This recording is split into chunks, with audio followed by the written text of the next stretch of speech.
நேற்று விஜய் செய்த உதவி இன்று சோசியல் மீடியாக்களில் பல பேர் அவரை விமர்சிக்கிறதுக்கு ஒரு காரணமாக மாறியிருக்கு. என்னடா விஜய்னா உதவி தானே பண்ணியிருக்காரு, அப்புறம் எதுக்கு அவரை விமர்சிக்கிறாங்க அப்படின்னு பார்த்தோம்னா, உதவியை அவர் எந்த விதத்தில் செஞ்சார் அப்படிங்கிறது பற்றி தான் இப்போ எல்லாருமே விமர்சனம் பண்ணுறாங்க. இப்போது பாதிக்கப்பட்ட மக்கள் இருக்காங்க அப்படின்னா அவங்க வீட்டுக்கு போய் நம்ம உதவி செஞ்சு பார்த்துருக்கோம். ஆனால் அவங்கள ஆஃபீஸ்க்கே கூப்பிட்டு அவங்களுக்கு உதவி செஞ்சு இப்போ தான் பார்க்குறோம். அதனால தான் எல்லோரும் கொஞ்சம் காண்டாயிட்டாங்க.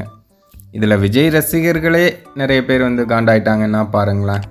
ஒரு சிலர் விஜய்க்கு முட்டு கொடுத்துட்ருக்காங்க, இதுதான் தலைவன் அப்படி இப்படின்னு ராம்குமார் உட்பட சில பேர் முட்டு கொடுக்குறாங்க. இருந்தாலும் பல விஜய் ரசிகர்கள் நிறைய விஷயங்கள் சோசியல் மீடியாக்களில் அவரை விமர்சனம் பண்ணி போட்டுட்ருக்காங்க. சவுக்கு சங்கர் ஏன் இவர் போக மாட்டாரா, மக்கள் இவரை தேடி வரணுமா அப்படின்னு கேட்டிருக்காரு. பிரசாந்த் ரங்கசாமி ரிவ்யூவர் அவர் கூட சொல்லியிருக்காரு, அண்ணா நீங்கள் களத்தில் இருந்து உதவிகள் பண்ணியிருக்கணும், பனையூரிலிருந்து அல்ல அப்படின்னு அவர் சொல்லியிருக்காரு.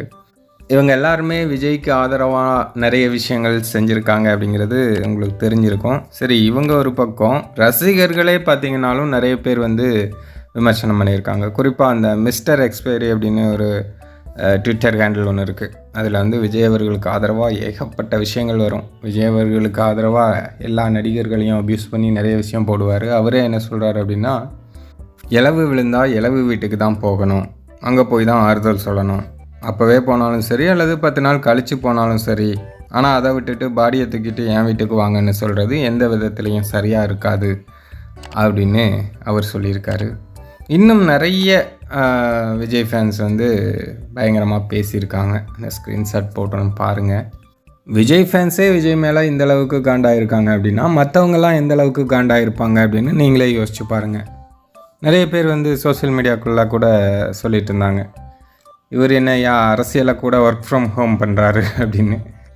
இது முழுக்க முழுக்க விஜய் தன்னுடைய ஃபேஸை காட்டணும், ஒரு மக்கள் மத்தியில் அவருக்கு உண்டான அந்த அரசியல் செல்வாக்கை கொஞ்சம் அதிகரிக்கணும், கொஞ்சம் ஓட்டு வாங்கணும், கொஞ்சம் விளம்பரம் கிடைக்கணும் அப்படிங்கிறதுக்காக தான் பண்ணியிருக்காரு அப்படிங்கிறது நல்லாவே தெரியுது. ஏன்னா இவர் நினச்சிருந்தாருன்னா இவங்க மண்டத்தினரை விட்டே எல்லாருக்கும் கொடுக்க சொல்லியிருக்கலாம். அப்படி கொடுத்துருந்தாருன்னா அது அவ்வளோ பேசு பொருளாக மாறாது. இவரே கொடுக்கும்போது தான் எல்லா நியூஸ் மீடியாக்கள்லேயும் இவர் ஃபேஸை காட்டுவாங்க, அதனால் இவர் கொஞ்சம் விளம்பரம் கிடைக்கும் அப்படின்னு கணக்கு பண்ணியிருக்காரு. பட் அது இவருக்கு பேக் ஃபயராக தான் இருக்கே தவிர பாசிட்டிவாக ஒரு விஷயமும் நடக்கலை. அரசியல் செய்யுங்க, விளம்பரம் தேடுங்க, ஏன்னா அப்போ தான் ஓட்டு கிடைக்கும். ஆனால் அது எந்த மாதிரி சூழ்நிலையில் நம்ம தேடுறோம் அப்படிங்கிறது ஒன்று இருக்குல்ல. இந்த மாதிரி இக்கட்டான சூழ்நிலையில் அரசியல் பண்ணி என்னாக போகுது? மக்களோட இயல்பு வாழ்க்கை பாதிக்கப்பட்டு தான் அவங்க வீட்டில் இருக்காங்க. அப்படி இருக்கும் பட்சத்தில் அவங்கள கூப்பிட்டு அலைக்கழித்து இந்த மாதிரி உதவி வழங்குறது சரியாக இருக்காது அப்படிங்கிறது தான் எல்லோருடைய கருத்தாகவும் இருக்குது.